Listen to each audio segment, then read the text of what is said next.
2019 14 April বাড়িতে স্রেফ এই জিনিসগুলো রাখুন, সৌভাগ্য দরজা খুলে যাবে। আপনাদের ভালোবাসায় সিক্ত হয়ে নিউজ বাংলা টেলিভিশনে এখন 1 লক্ষ সাবস্ক্রাইবার পূর্ণ হয়েছে। আপনি যদি এখনও সাবস্ক্রাইব না করে থাকেন তাহলে প্রথমে সাবস্ক্রাইব বাটনে ক্লিক করুন, তারপর পাশে থাকা বেল আইকনটিতে প্রেস করুন। তাহলে পৌঁছে যাবে নিউজ বাংলা টেলিভিশনের সব নিত্য নতুন খবর আপনার কাছে সবার আগে।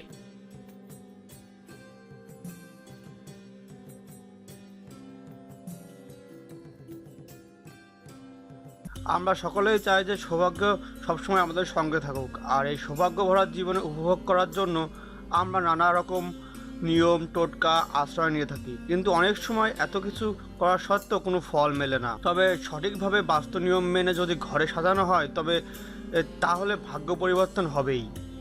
এবার দেখে নিই এই পহেলা বৈশাখে কোন জিনিসগুলো বাড়িতে রাখলে সৌভাগ্য খুবই শুভ ফলদায়ক হবে। বাড়িতে কচ্ছপ মূর্তি রাখলে বাড়ির সুখ সমৃদ্ধি বৃদ্ধি পাবে, আর্থিক উন্নতি হবে। তবে কচ্ছপের মুখ অবশ্যই উত্তর দিকে রাখতে হবে।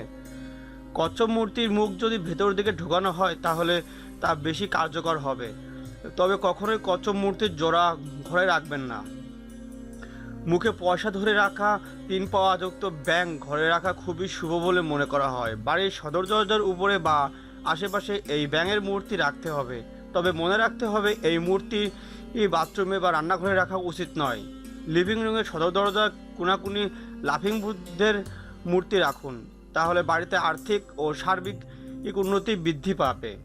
তবে লাফিং বুদ্ধি কখনোই সদর দরজার সামনে রাখা উচিত নয়। বাড়ির সদর দরজায় লাল বিবরণের পয়সা বেঁধে ঝুলিয়ে রাখলে সুখ সমৃদ্ধি বৃদ্ধিতে সাহায্য করে।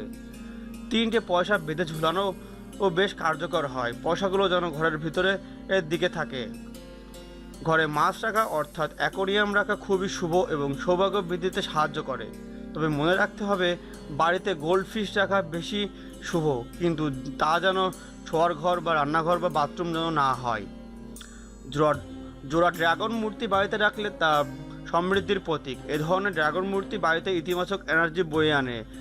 এই মূর্তি যে কোনো দিকে মুখ করে রাখা যায়, তবে পূর্বের দিকে মুখ করে রাখলে বেশি ফলদায়ক হবে।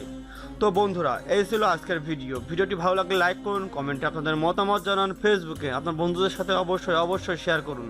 ধন্যবাদ।